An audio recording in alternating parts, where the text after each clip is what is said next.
I think INEC, there was another judgment which says, look, There's we don't no division. recognize this new PDP so-called. Oh, that is the judgment of a high court.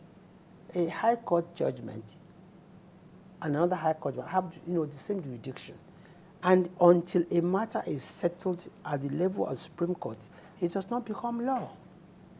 So And I'm aware also that even that same matter has been appealed. Yeah, so in the meantime, can we then say that there was a division to the extent that the court has not decided contrary? No, you see, do we need a court to pronounce? No, but you said we're talking about law. No. Look, I'm saying that even that, if we go to court to argue that, we would argue, and this will be our evidence.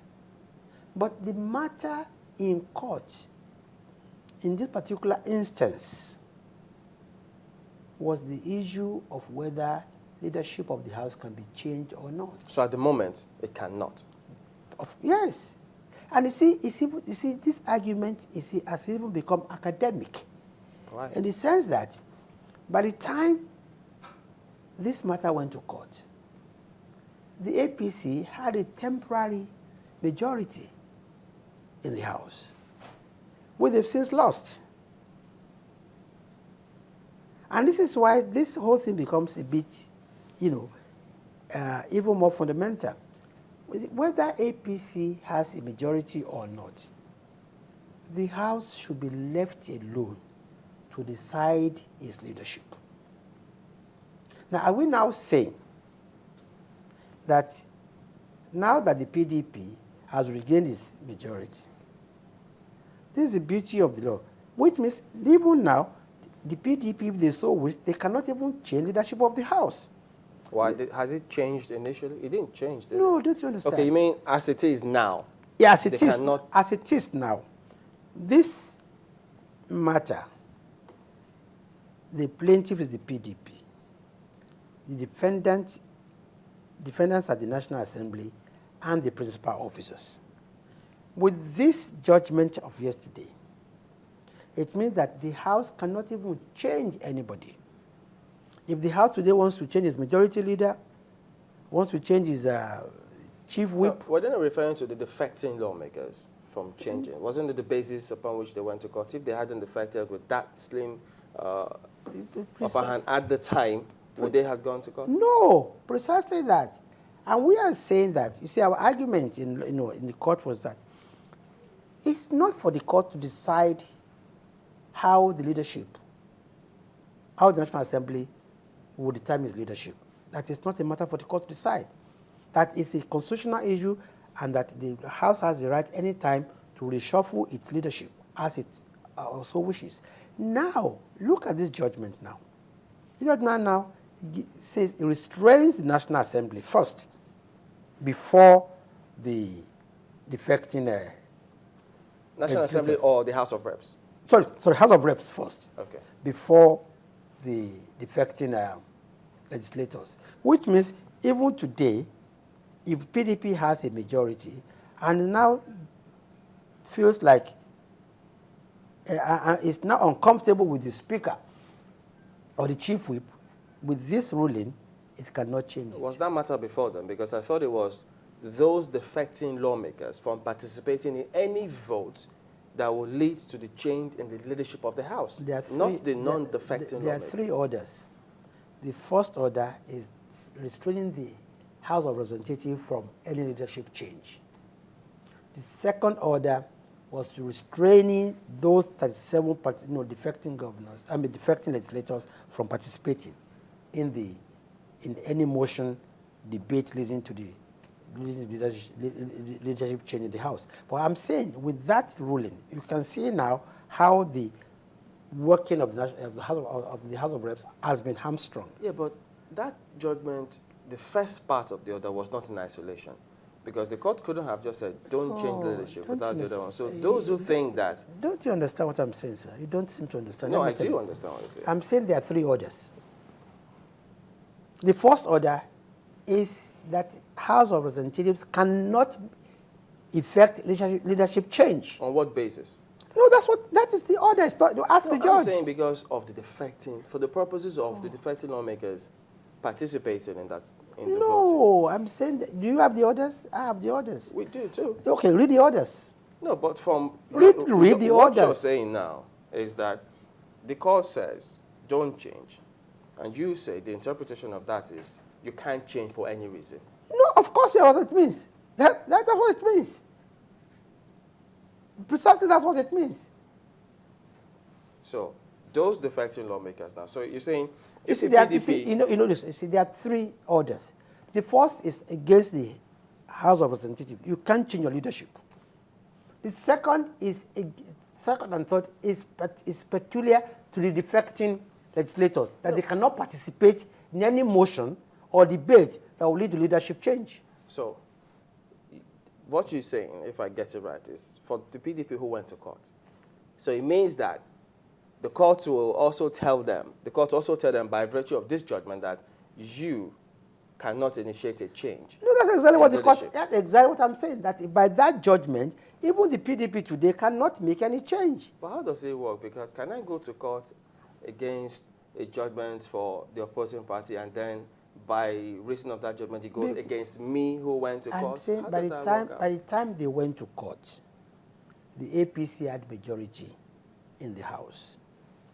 They went to court, they sued the House of Representatives, they sued the Speaker, they sued the principal officers, and these 37 defecting legislators, and asked the court to give an order that they should not, one, effect any leadership change in the House, two, that the defecting legislators should not participate in any debate or motion leading to any leadership change, and a perpetual injunction restraining the 37 legislators from participating in any debate. And I said, fine, they got the orders.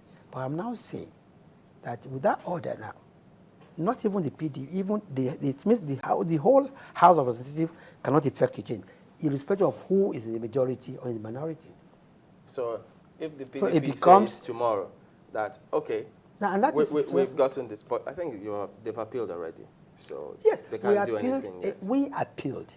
Okay. That's the defendants appealed on the grounds that you cannot tamper with the internal administration of the House. The House will be free at any given time as long as it does not breach the Constitution to change leadership. But it sounds as though you're contradicting yourself now, because if you appealed on that basis, initially now you say that even the PDP cannot go ahead. So what if the PDP latches onto this same argument that you're proffering, saying, well, if we do it within the Constitution, you shouldn't change how we affect how we I don't know why you're not getting what I'm saying. I think it's very, very simple. I'm saying, sir, that the defendants have gone to appeal based on their argument initially that the Constitution guarantees the independence of the legislature to conduct its affairs. That includes electing members of their leadership.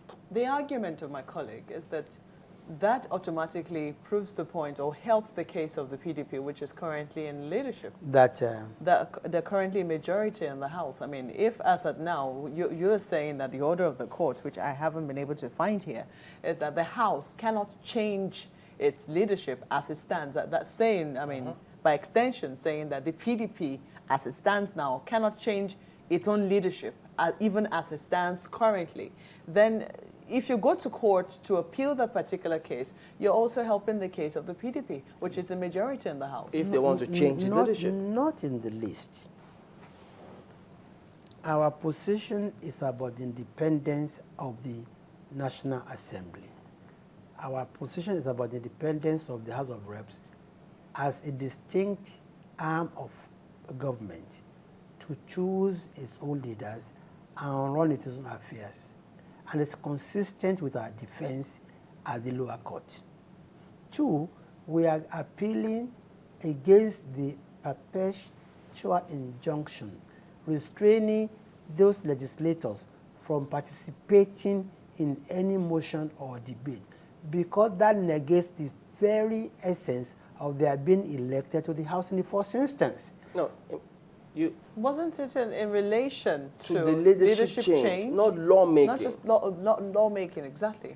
We are saying that whether it is in relation to lawmaking or in relation to leadership change, when you debar me from participating in motions and debates in the House for whatever reason, you are negating the essence of my being elected into the House. But should you be in the House? Going back to that section 68. Having moved parties. Having moved parties. Sir, if the Constitution said... You don't even seem to understand this with due respect. If the matter before the court was that having been elected on the platform of the PDP, you've moved to the APC. My lord, we want their seats to be declared vacant. And the judge now gives that order. Of course, the only next thing for us to do would have been to appeal. But PDP didn't go to court to seek an order to declare those seats vacant. Therefore, no judge can give you what you did not ask for. So that matter is before another court, is it? There are about 4 or 5 matters related. As a matter of fact, a few days before now, it was the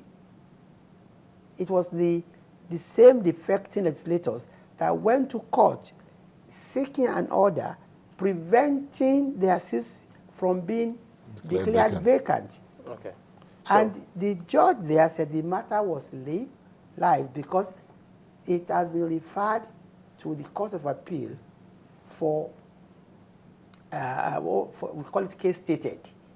And once it's a case stated, then there's no way a judge can pronounce on the matter until it is decided by a higher court. It's a particularly interesting case because what we seem to be having is a complex game of chess in the sense that it would seem that the opposing party has decided that if you're going to remain in the House, then you would have no powers. I mean, if the members who have defected must remain in the House, then they have no powers. And they have been given judgment, to that effect. It would seem what was the judgment that was given?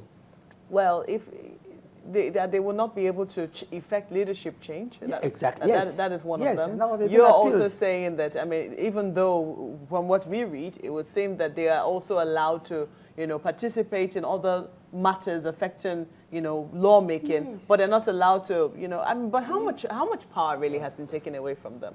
Is it really worth the while going to court again to appeal that? In the sense that if you say that as it stands, both the APC and the PDP cannot effect a leadership change within the House as it currently stands, doesn't that also serve your purpose? Why are you going to court to appeal? We are going to court to appeal because number one, the first order that leadership in the House cannot be changed runs contrary to the doctrine of separation of powers. Judiciary is one arm of government. Legislative is another arm, and the executive another arm. One arm of government cannot dictate how the internal mechanism of the other arm will be recognized. But shouldn't that be the business? Sorry, Alhaji, to interrupt you there. Shouldn't that be the business of the House? And in some ways, it would seem that your party is also meddling in the affairs of the House, because if that is restraining the House, then it should be their headache. They should be the one, fighting for their independence and saying, no, this cannot stand. We will go to court. Yeah, exactly. You see, exactly. It is the PDP that took the House of Representatives to court. It's now the House of Representatives and the legislators who are now saying you are interfering in the internal democracy of our institution. Are they the ones appealing? Of course, yes. It's not APC. That's interesting. Okay, I'm wondering, if you win the appeal, it would then mean that on the first order, the leadership of the House can change. Should be allowed to change their leadership. Yes. Okay, and then members can then participate in voting that will result in leadership change in the House of Representatives. Yes. Okay, so if that happens, that would then mean that the leadership of the House, as currently is, or the PDP, can effect a change in the leadership if you win the appeal. Of course, yes. You see, this is why I say it becomes academic right now. By the time they went to court, the APC was a majority. So they feared that either the speaker or the majority leader or the deputy speaker, who are all PDP, may lose their seats. Now they now went to court asking that leadership should not be changed. They've been granted their wish. But incidentally now, they are the majority. So even if they now wish to change the speaker or deputy speaker, they cannot do so because of this court order. So they'll benefit from your appeal if you win. Precisely, they will. But not they. Our appeal will benefit the House. So by extension, the party. Oh, whoever's in control. I don't quite get it. You say the House is the one appealing, and you say our appeal. Who is the our here? Is it the APC or the House? You see, there are about 59 defendants.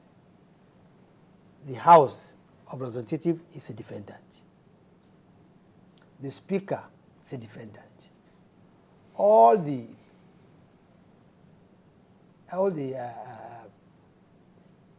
principal officers of the House are defenders. The 37 defecting legislators are all defenders.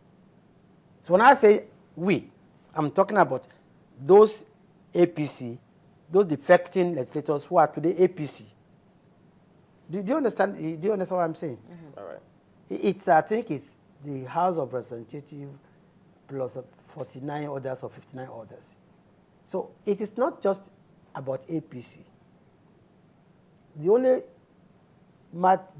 interest APC has in the matter is that those defecting legislators defected from the PDP to the APC. But the others, the three others, affect not just them. It also affects the principal officers, it affects the Speaker, and it affects the House of Representatives as a whole. Okay.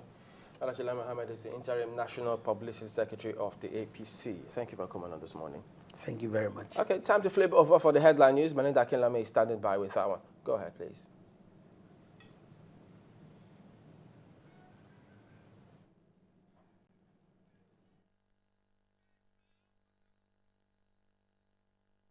You'll get to see her, but in the meantime, you can take a break and we'll be back after this.